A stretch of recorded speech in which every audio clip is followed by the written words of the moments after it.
Hi, friends! It's time to thaw out those minds and get back to thinking, feeling, believing, and creating. Take Back, hosted by yours truly, is a 1 hour political arts and public affairs program on Marin Television, highlighting the thinkers and creators of today. To discuss how to challenge and reshape American ideals and values, our program introduces artists, intellectuals, comedians, writers, business leaders, and more to foster a positive message of change and inspiration. We aim to get deep and laugh at the absurdity of being human, too. It's Take Back, time on Marin Television.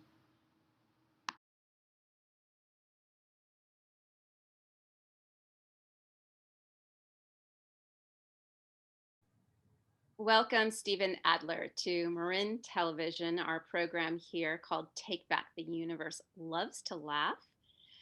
We're so happy that you've joined us for this program to talk about health and COVID issues and fears and so much more. You've been an amazing person in our community of Marin County and beyond, really taking a stand for health and running a great company called Sacred Chocolate and more. Welcome to the show, and thank you for joining us. Thank you, Barbara. It's really an honor and pleasure to be here. And yeah, I've been standing for health and freedom and love for many, many years. And whatever I can do to inspire and encourage others along that path, I'm always willing and able to show up for that. So thanks. Yes, well, it's an amazing point of time we're in right now as we deal with heavy topics that we have never dealt with in our generation and multiple generations as well. A so called pandemic, which is helping us to recognize health issues that we're facing in the United States. I wanted to understand from you what your take is on the health status of our country and your opinion about the way COVID is being managed today. Well, unfortunately, I'm sad to say that the way COVID is being managed is via fear. And honestly, I believe that fear is the real virus here. Um, fear and stress will suppress the immune system more than anything. That's just a proven scientific fact. And so, the way that our government and our media has come out and basically sort of said that we have to react out of fear, which is doing all the things that we're doing currently. I think it's just actually making things a little worse than they could be, or maybe even a lot worse than they could be. Our government and our media, they aren't really talking about steps to increase health. They're taking this sort of defensive approach, and on an offensive approach would be more like get out in the sunshine and exercise and eat clean organic food and take supplements and meditate and get lots of rest and so on and so forth. And that would be also just common sense preparation for anything that you're going to face as far as health challenges are concerned. And so that is a fundamental shift in consciousness that really needs to take place, in my opinion. And there are a few people out there, of course, talking about it, but they're sort of shoved off to the side as people who are into conspiracy theories or just these fringe health nuts and so on and so forth. And which is sad. It's really it doesn't have to be that way.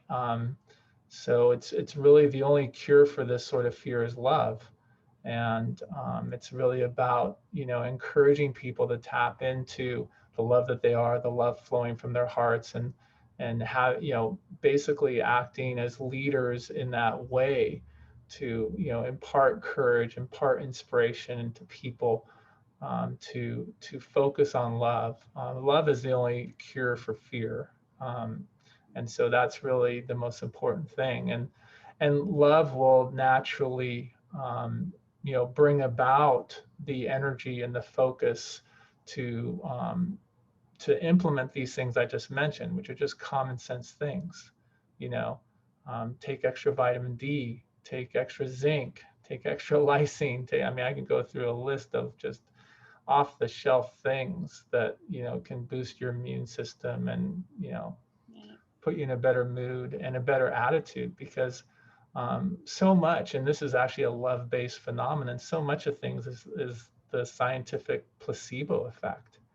As soon as you start taking action in a way that you believe is a positive way that's going to support your health, it will support your health because that's the energy of love behind the action. And that energy of love will actually boost your immune system.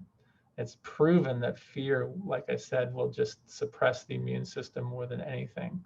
And so as soon as you take love, take action in the form of love in the face of fear, you're overcoming that fear and you're boosting your immune system naturally. So that's I think the most important high level approach to take regarding this.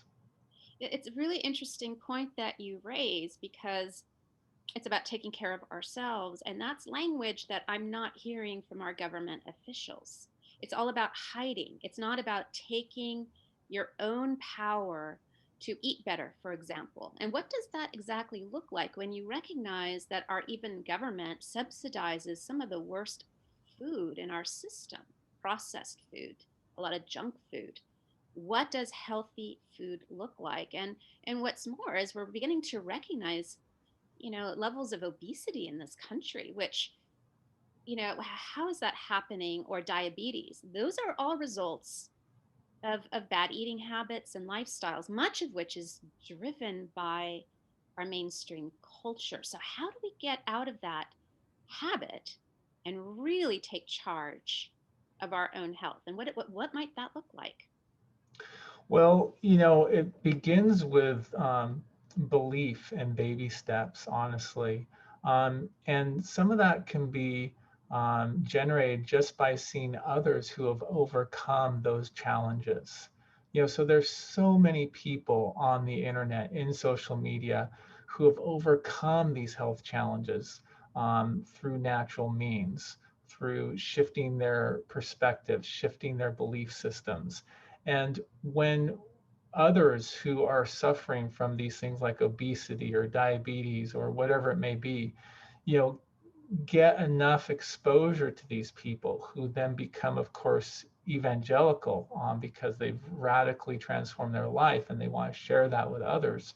When people get in touch with these people, they themselves can be inspired and they can say, hey, if that person can do it, I think I can do it too.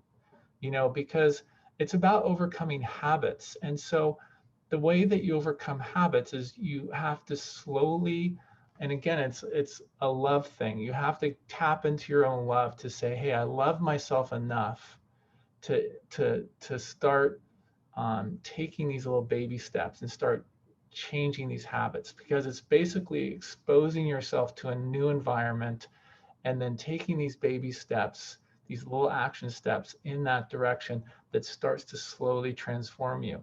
And it may take a little faith in the beginning. It may be hard. It may be, you may not see results right away. But as you keep on it and have that faith, you do start to see results, whether it's even just going to the gym and starting to work out, gaining that habit. Maybe you can only step in the gym for 15 or 20 minutes, or maybe it's just joining a gym, or maybe it's just getting out and walking, for 20 or 30 minutes, or maybe it's just lying in the sun for 20 or 30 minutes on a weekend. I mean, all these things, maybe it's just doing some meditation, deep breathing exercises and getting that habit, and a lot of people get discouraged because they may get on that path for a little while and then kind of, you know, get lazy or get discouraged and just give up. But then, again, even in those, states, don't give up. Just realize that, hey, it's sometimes it's 3 steps forward, 2 steps back.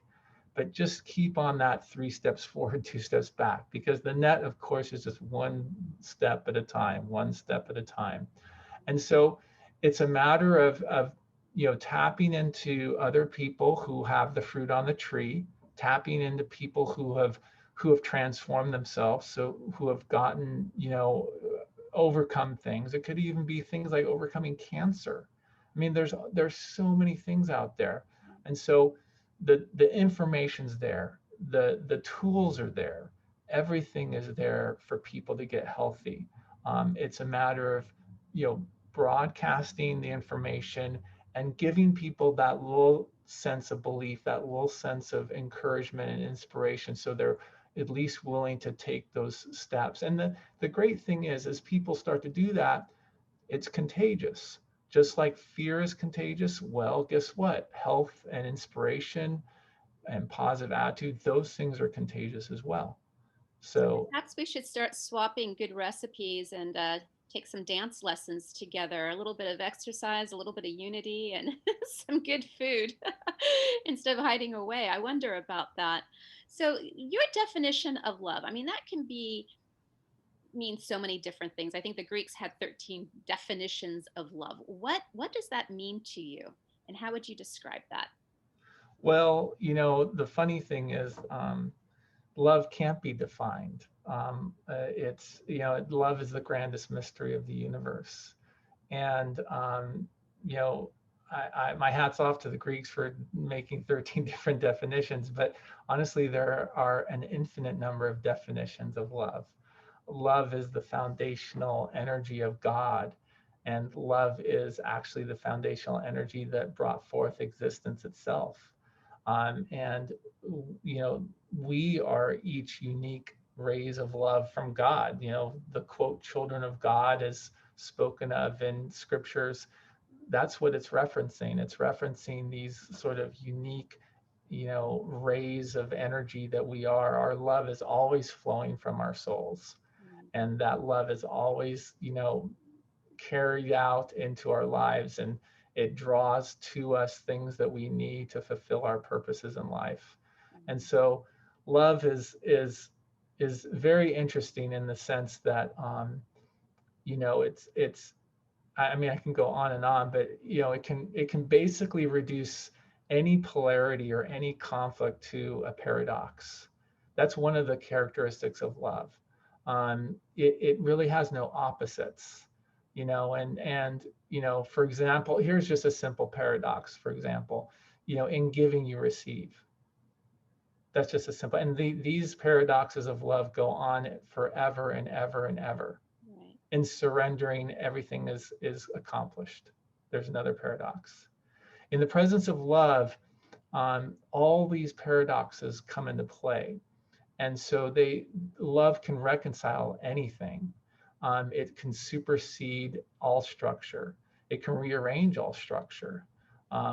Love is this foundational energy that literally can command what I call the adamantine particles, the smallest subatomic particle. So love actually commands the fact that a hydrogen atom will stay in its configuration, but then also love has the ability to actually pull that hydrogen atom apart, interestingly enough.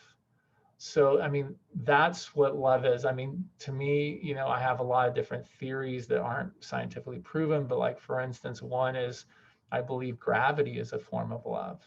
Um, so love, of course, plays out into human emotion. It plays out into romantic love, like you're talking about all these different definitions, love of just being friends, and so on and so forth. So there's love when it comes down into human interaction, but love is much more fundamental than just the way it shows up within human behavior and human interaction.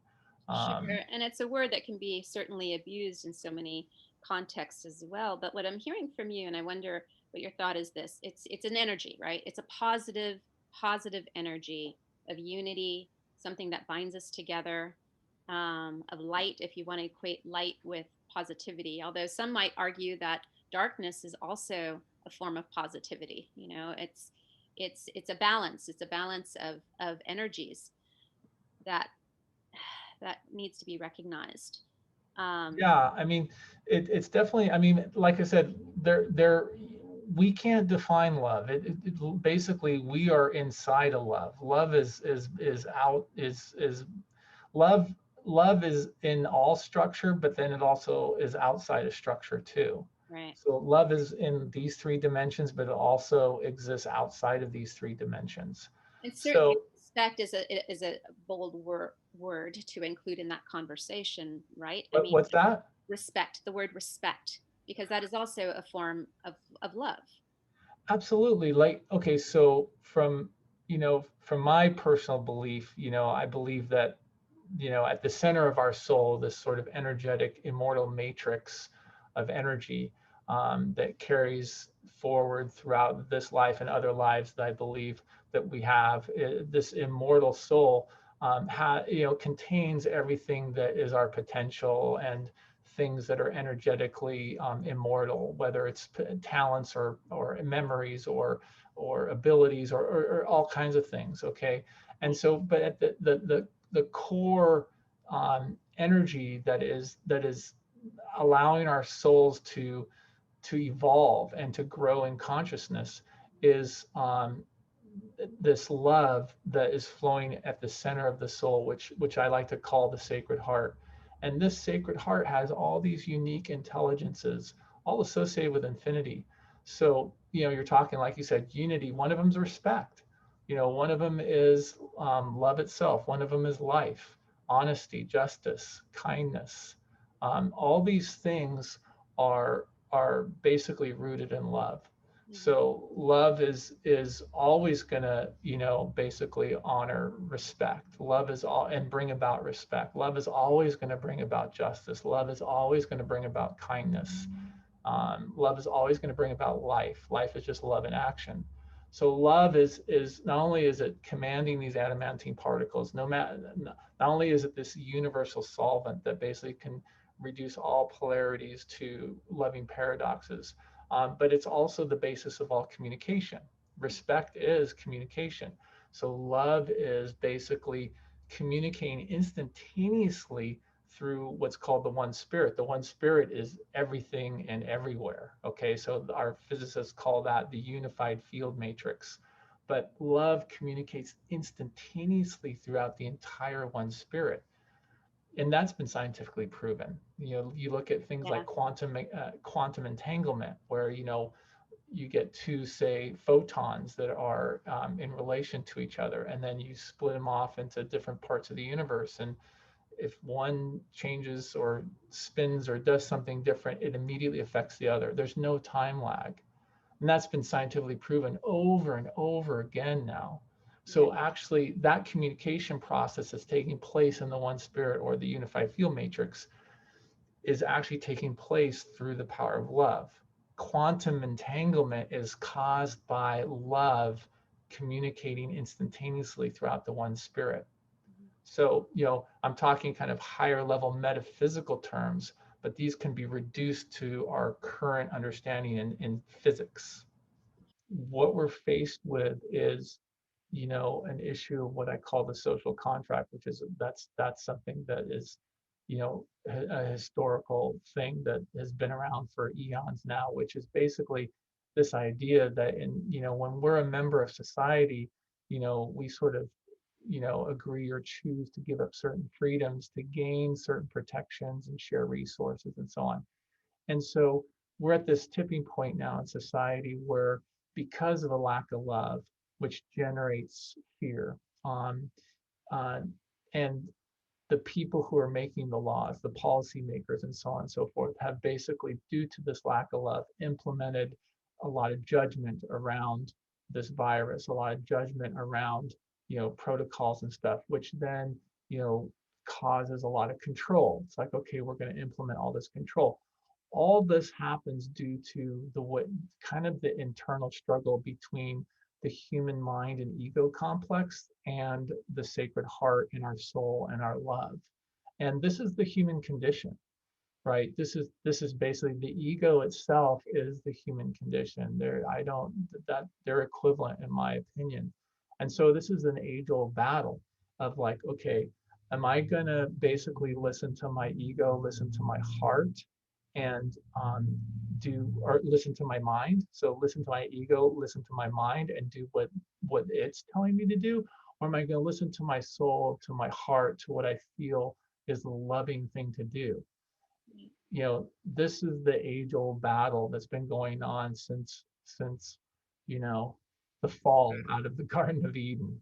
And so literally, and so this is you know to answer your question, you have to go back that far in human nature, and you have to say, look, this is playing out because of the way human nature is right now. Am I going to choose this egoic approach, which is, like I said, what happens is when there's a lack of love flowing, that naturally the natural response to that's fear. And what happens is the mind and the ego complex will then respond to fear in a dysfunctional way. Whenever the mind and ego are given a negative input, in this case fear, it will respond, unless you're talking about literally a fundamental physical thing where you're running from a tiger to save your physical life. But that's a very fundamental physical thing. Beyond that, the ego mind complex is typically falls into a dysfunctional state in response to fear. When it comes to the social contract, when it comes to interaction between humans. And so it falls into what's called judgment, which judgment, what I'm calling judgment here is separation. And what are we doing? We're separating from everybody. We're separating from ourselves. We're separating by wearing masks. We're separating by social distancing. We're separating by lockdown.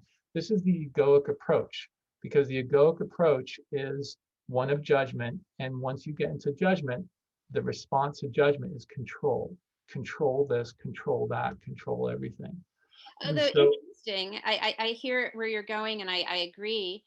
But I wondered, in order to take like the negative and make it positive, could one construe it this way? Look at how society has taken this mask issue, right?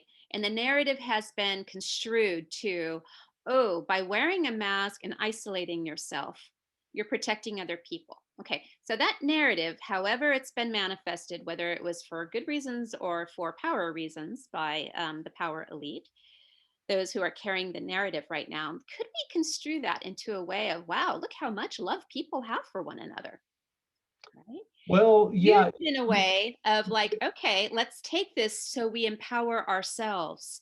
And well, that's the big problem. See, yeah, that's the issue that's going on right now, because the ego is so slippery. It's so slippery. yeah. It will do exactly what you just said. It will basically say, to maintain control, it'll say in a very sly way, well, we're doing this because we're protecting other people. Well, You what's can you happening can you is that can the you can tune healthy into people, you the can tune healthy into the people love. are now becoming the victims, right? I mean, What people, I'm sorry, I didn't hear you. What was that? well, one could challenge all of this by saying the healthy people, those who have taken care of themselves and making good choices, are now becoming the victims, right? They're becoming the super spreaders. I mean, you can switch this into any narrative you want, however, one who has the power wants to keep the power. And as we look, there are those who really enjoy power.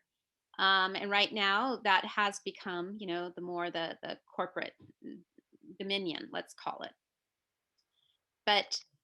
But you're saying the people can fall into this narrative, a false narrative based on their ego, and that's how it's being construed today.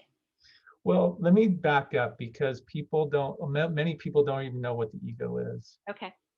Um, the ego, when I talk about the ego, what I'm saying is, on a very fundamental level, it's the mind's self-generated protection system. Okay, again, the mind is the one that builds the ego, and that happens as you grow up. You can see it. If you have kids, you can see the ego develop as they become adolescents and teenagers and stuff. Anyway, it's the mind's self-generated protection system that is designed to protect the mind's investments in structure. So let me just say that again. It's the mind's self-generated protection system that protects the mind's investments in structure. Right. And so what happens is the ego is there to defend those structures. Those structures could be anything. It could be physical structure, it could be a law, it could be an internal identity. It could be the identity that you're a good mom or a good dad or a hero or a villain. Right. So what I'm saying here is that people have the power to disempower their ego, but they have to have this higher level understanding of what's going on a fundamental human nature level. Because as soon as you recognize this, and to get back to you on this whole thing about how, like, well, the narrative, right, they've switched it so that now, if you're not wearing a mask, you're basically evil because you don't care about other people. You could give them, this virus, which from what I understand has about the same order of magnitude of death rate as just the common flu. So that begs the question, well, if everybody has the flu in the winter, everybody should be wearing a mask, regardless. It's basically the same sort of thing. So again, it's this sort of like ego twist on the narrative, um, to just basically say, oh, you are now not caring about other people. And it's really not true at all, because you have to tune into the love vibration. This is not, there's no love conversation here going on. It's a judgment. What happens is the society has been oppressed with this fear-based belief system. And the society, a certain threshold percentage, has now acquiesced to that, has now agreed that we are going to do lockdown, we are going to do mask, we are going to do social distancing. When that tipping point happens in the social contract, there's a certain percentage threshold that hits. Then those who are not in agreement with that become the black sheep. In this case, it's people who are healthy, who are into health, nutrition, who are fitness fanatics, who are athletes, right? These people now become and are not buying into the narrative because they intuitively know in their hearts that I'm healthy. I don't have the virus. I'm not going to spread it to anybody. And it's not about like getting a, in shoving this into somebody else's face who has the fear. It's not about that. It's about just saying, hey, look, please don't judge me. I'm kind of operating at a different level. And if you want to listen, I'm happy to share. But if you don't want to listen, that's fine. I'll keep my distance and you can wear your mask and stay away from me and I'll stay away from you in a loving way. I'm not here to convert you to my way. So this is an interesting thing that happens in these social dynamics, basically. And so Yes. so what happens is, again, for people to break through to a higher level of health and love and positive attitude, they've got to tap into their soul and their love. This is the only thing that can overcome their ego and their fear and their mind-based control. There's nothing that can overcome it except for your own soul and your own love. And again, we're not talking about how to improve our health. I mean, not only our bodily health, our own physical health, and our mental health, perhaps as well, which is in line with feeling secure and nurtured as well. That is very valuable. But also, as we continue to poison our air, our food, and our water, right? This is all related to our health, right? So is it a calling to take this to a whole nother level? I'm reminded of statistics even in India in the year 2017. Okay, 1.6 million people died of air pollution. Air pollution. In our country alone, the United States, currently, there are 650,000 cases of cancer. Half of those people did not get their chemotherapy these last months because of COVID lockdowns, resulting in actually even a friend's death of my own just last week. She contributed it to not being able to take care of herself during this time. Now, are we negating all these other narratives for this one singular narrative?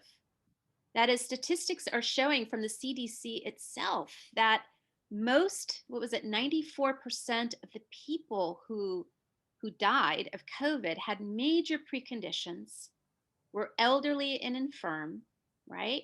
Which we feel terrible about. I know I do. I'm sure you do too. But the narrative has been, well, their lives matter too.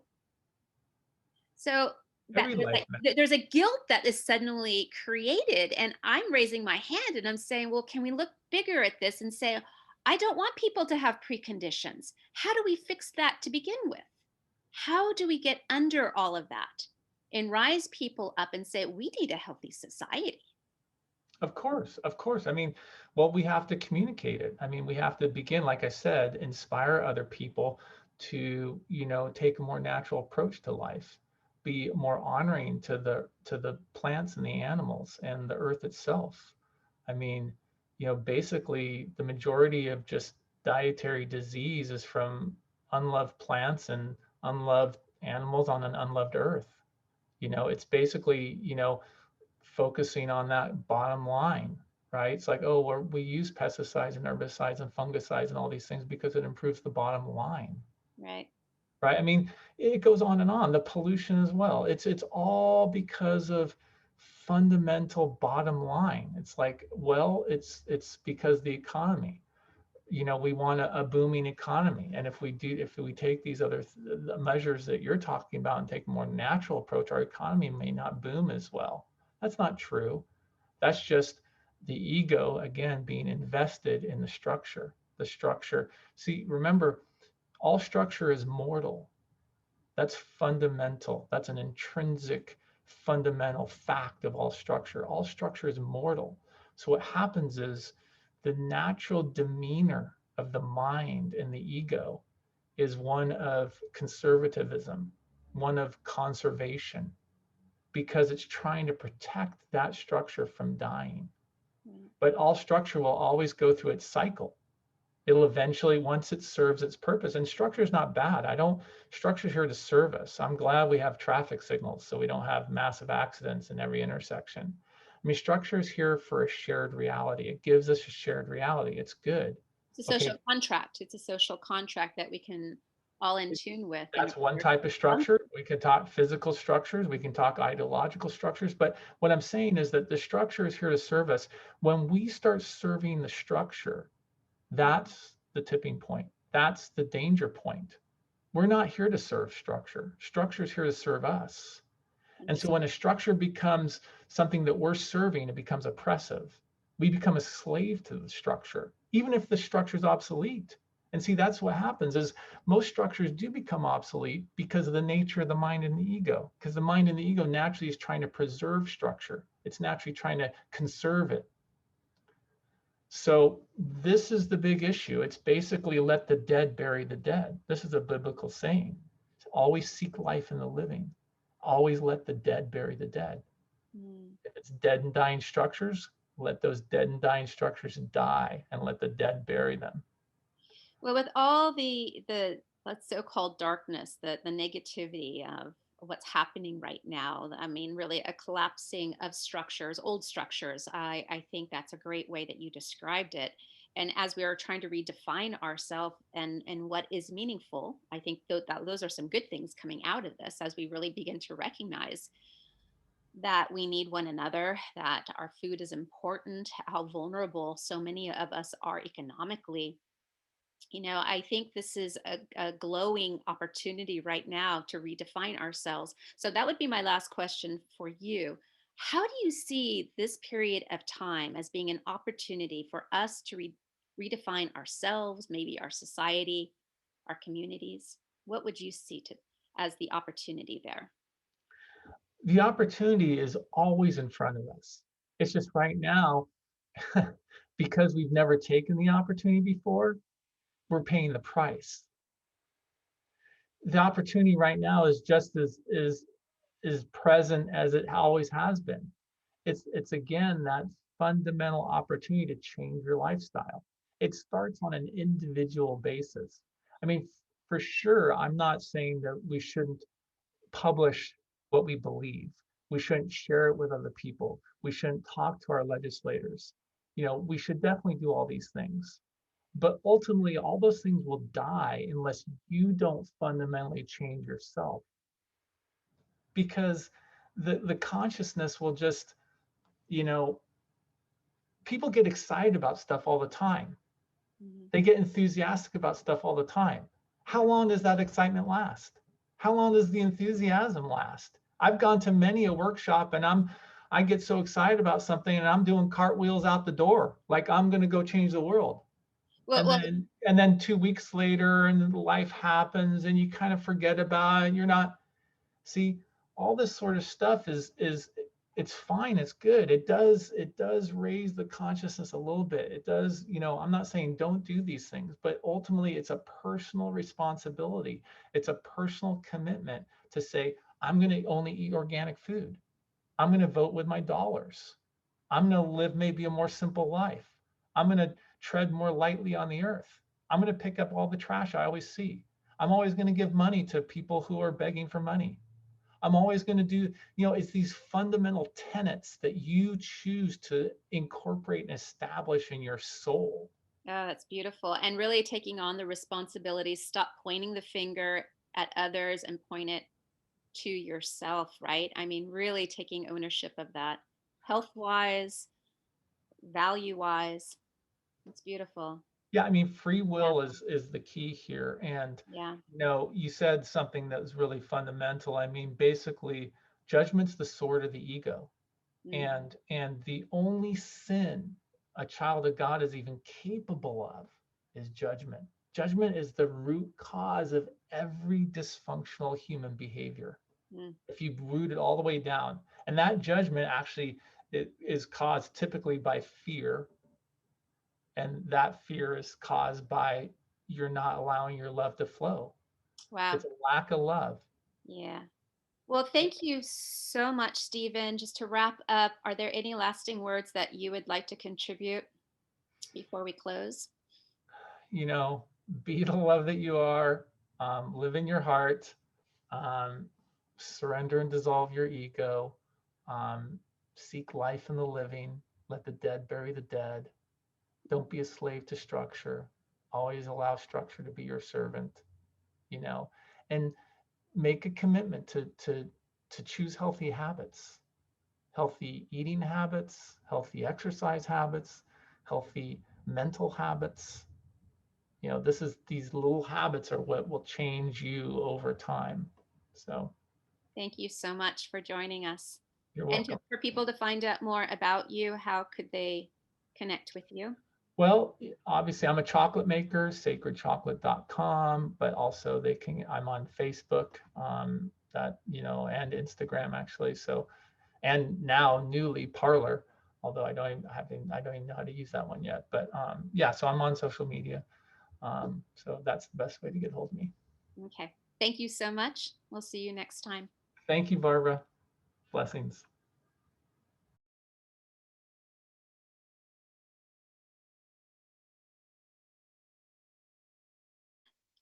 You are a healthy food creator. What does that mean? And how do you include your community in this really amazing process that you have cultivated? Oh, wow, that's a big question. Cool, thanks. It started out of necessity, and I realized that um, the food that I had been eating and feeding my family wasn't really food.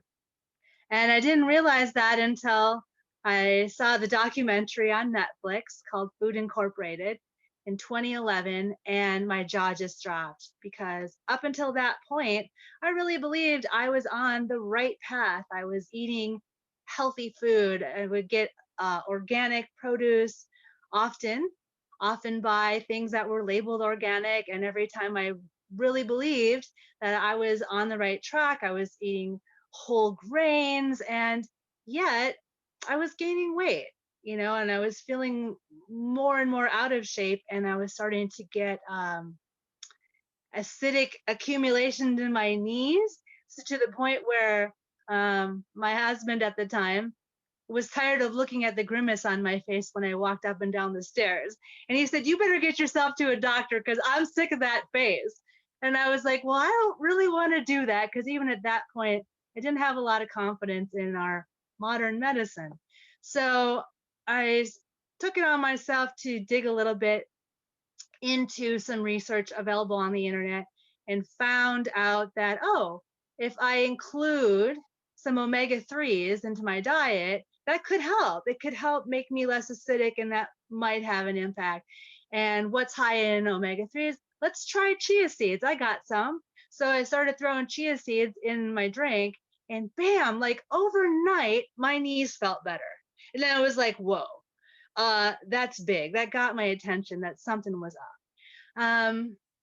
And then when I saw Food Incorporated and realized so much of our food was really part of this big elaborate connection between big pharma and subsidies and Cisco and corporate, whose mission was to have, shareholders get the most return, and so they needed their products to be on shelves longer. And so it wasn't about putting healthy food out there. It was just putting food out there that would stay on shelves. And I realized, okay, my whole concept of what is healthy needs to shift. And what do? I was in a panic because after watching that movie, pretty much everything that I had been eating, I had to throw out. I couldn't. Once my eyes were open, they were open. So it was daunting, like everything to go through and read labels and say, oh, what is this? Maltodextrin, dextrose, how many kinds of sugar, how many kinds of neurotoxins are contained in this product that I've been eating? Wow. And so there was a big purge that happened after that. And luckily, Netflix being, the good thing about AI, they do have algorithms that are predictive about what you might like. So it recommended to me Food Matters. And Food Matters was like, okay, cool. So if I shift to just eating only organic produce and get away from, at the time, just step by step learning about it, I thought I had to get rid of all meat. So I did incorporate that in my process. But over time, I learned, what are some kinds of meat that can be included. And so it did ultimately come back in. But it was a process. It was very gradual shifting. Every time I made an improvement, I saw my body responding in really fabulous ways. And I'm not a person that likes to exercise, and so I didn't much. And so every change that I saw was a reflection of the improvements I was making in my diet, and it was consistent. And I went in the course of 2 months, I dropped 35 pounds, Wow. never put them back on again. Back up. You dropped 35 pounds in in 2 2 months. months. And it plateaued there for a minute until I realized, I was also at that point, I got really inspired. Like this whole thing was so exciting. I started seeing so much rapid change that I signed up to become a health coach through Integrative Nutrition, which is an online program. And through that program, they don't tell you what to think. They just kind of like showcase for you, here's all these different ways of looking at food, try them on and see. Because their whole idea is you can't tell a one size fits all solution to the entire population. It's really a lot of it comes down to, what kind of blood type are you?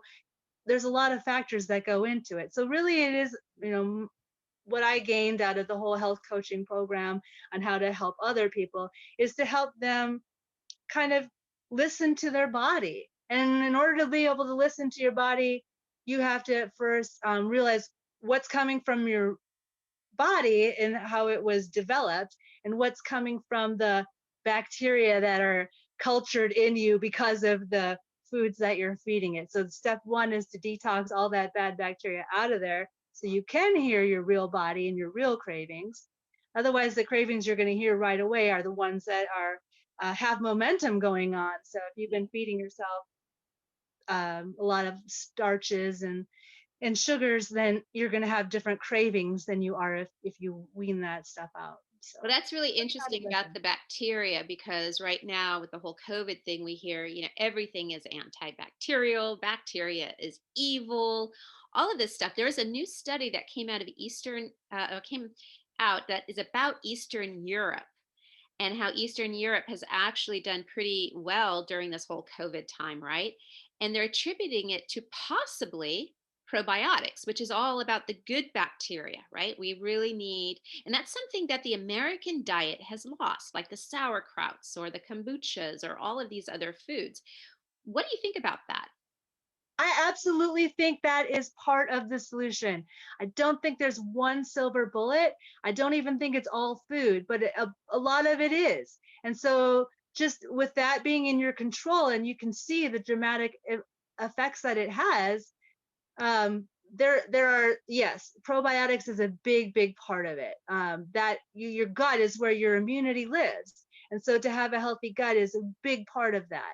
Also, I've found grounding to be really helpful.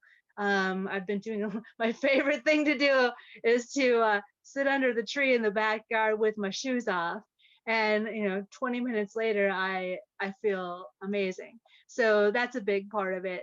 There's a lot of like mental and spiritual aspects to being healthy as well.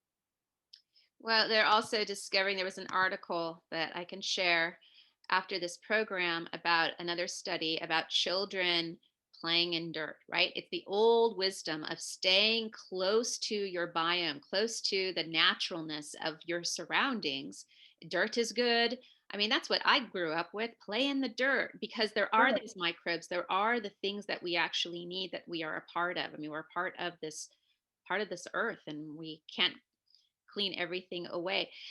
What kind of advice would you give to people if they were trying to make a shift like you did? Like, what are the first steps? What would you say to inspire others? I mean, as you Yeah, know, I mean, we have a 43% obesity rate in our country. 43%, right. that's almost half, as well as high diabetics. A lot of that is contributed to the high sugar diet the American diet is all about. But if somebody was listening to you and they said, God, I want to do what Fairlight did, because you look stunning, you look really great, what Thank can you. a person do? Oh, thank you. Well, for me, it was key to just baby step it and lean in, try things. Like for me, the very first thing was all organic. Not everybody can afford to do that, but maybe they have a garden that they could start to eat more out of, or do more gardening, or make more friends with gardeners because they always have abundance and they love to share. So there's ways. Even if you don't have the gardener, you're not the green thumb, which I'm not. I love to play with food, but I can't grow it. So luckily, I'm connected to people who do.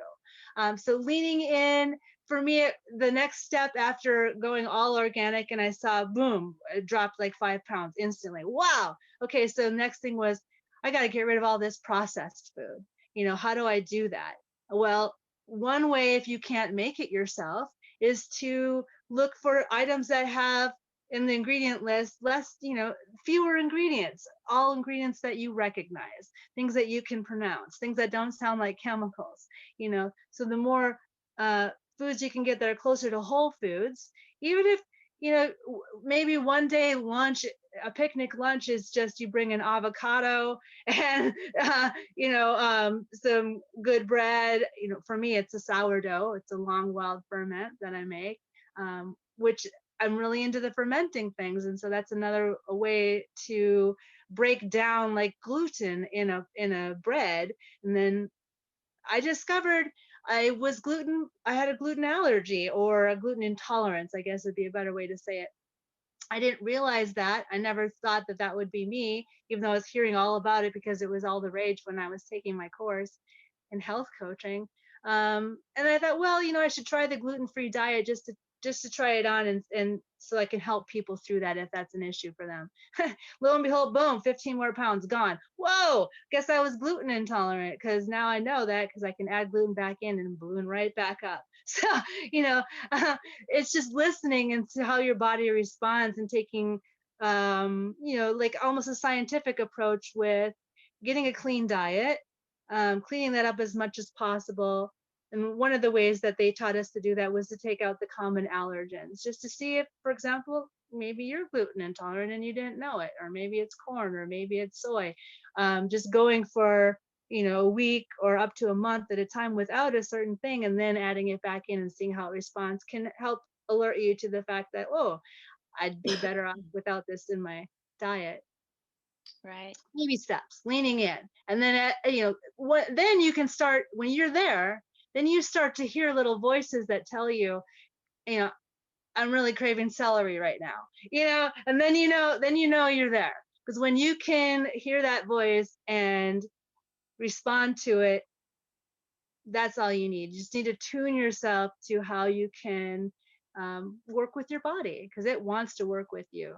Wow, that's amazing. Now, just a few more minutes, but I'd love to hear about your community. Now, your community experienced one of the worst fires in US history. That was 5 years ago. And now this is a beautiful community up in the rolling hills of Northern California.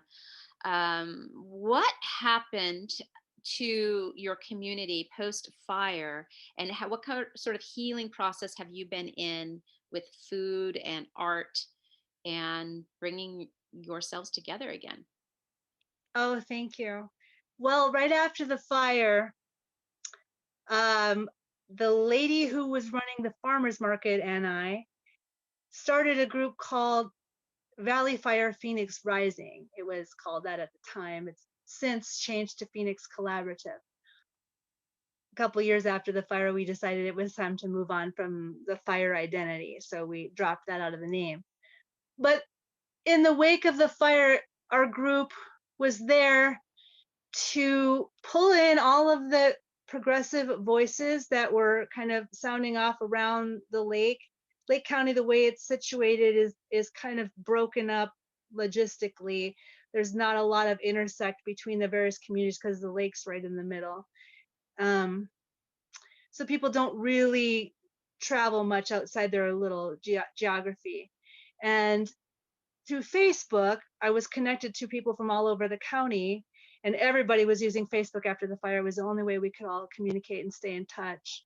And everybody was super disoriented because we were the first in this area to really go through that kind of tragedy. And since then, boom, boom, boom, it's been fireworks all over, literally. But our hope was that we could rally enough progressive voices to show them that this is an opportunity. I know it sucks, especially if your house got burned. I'm really sorry about that.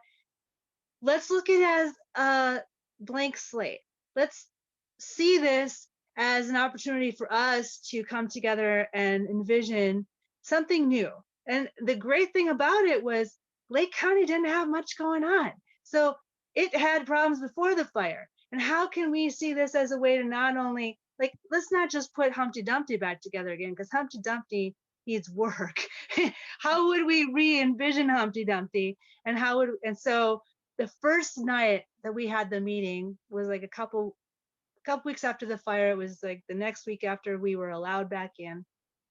And we put it out, I don't know, on a Thursday night, that on Monday people could come to this meeting to put our heads together and see the problem as a solution. And honestly, I didn't know who was going to show up, if anybody would show up. It didn't look like anybody was going to come, because at the time everybody was like in a traumatized state, right? And so anytime that the local authorities would put out an invitation for a town hall, boom, everybody would go there just to what do we do? And that same night that we had our meeting, of course, there was an impromptu town hall competing for people, and also the local winery, who has a big part of our audience, was throwing a party. So I didn't really think anybody was going to come, but I felt like, well, we got to go through with it because we put it out there. So we set up all the chairs that the art center had in a circle inside the gallery, and every single one of them filled up. And all we had time to do was go around the circle, say our name, a little 2-minute segment or so about how the fire impacted us and why we were there. And that was it. So, everybody came back for the next Monday, and we did this popcorn open source section where, all right, guys, if you were to see this as a blank slate, what would you want to do differently? And everybody just threw out their ideas, and they went on this big sheet of paper that two of us were writing on. And when everybody spewed out their ideas, we kind of lumped them into groups and said, oh, well, at the time, it seemed like everybody's concerns were like in three areas. And it was affordable housing, right? And then in that bubble was also things like, can it be eco-friendly? Can it be fire resilient? Can it be multi-generational? Can it be co-housing? There are all these different ideas that were connected in some way. And so that was around the housing. There was community resources. People wanted to see community gardens, which we now have. They wanted to see, tool lending library, which we got really close on. They wanted to see more shared resources, right? So that was one energy. And then the other category was work, eco zone, we called it. How can we empower the grassroots micro businesses like mine?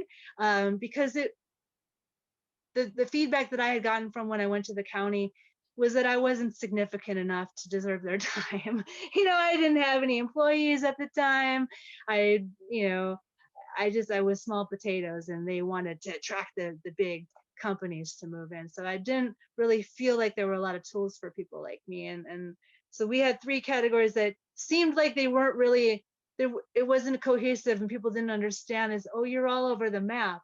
But to me, it always made sense because I had a holistic vision of my heart's desire was to see an eco village happen, right? In that lens, looking to it that way, all those different pieces come together and can be expressed. And I'm still carrying that torch, but we did ultimately decide that we needed it to be a better elevator speech, and so we reorganized all those pieces, same pieces, but in a way people can we could package it better for people to understand it, and we reorganized it into how we live, how we work, how we play and interact. So the community resources became that aspect of it. How we live became the housing and all the various interpretations of, whether it's a single family home or whether it's a whether it's a pocket neighborhood, whether it includes tiny homes, all that stuff went under how we live, and how we work became the eco zone became how we work. So you really took tragedy and used it as an opportunity, as a spin to create something even better than you had before. Now that really seems similar to the experience we're all sharing right now with COVID. I mean, it's really disrupted what was before, which we know was not a healthy place to be. So perhaps your ideas could give us all inspiration about how to kind of reshape our own lives. Fairlight, we're running out of time, but do you have, and I'd love to have you back. I would love to hear more because I know you've been doing so much other work with your community. So I hope you will say yes to that. But just as final words, could you share maybe some words of inspiration for other people who might be inhibited, getting involved? And, what would you share with people about your journey that you had these last years? Oh, thank you. So Phoenix is still holding space for all of those ideas. We've made progress on some.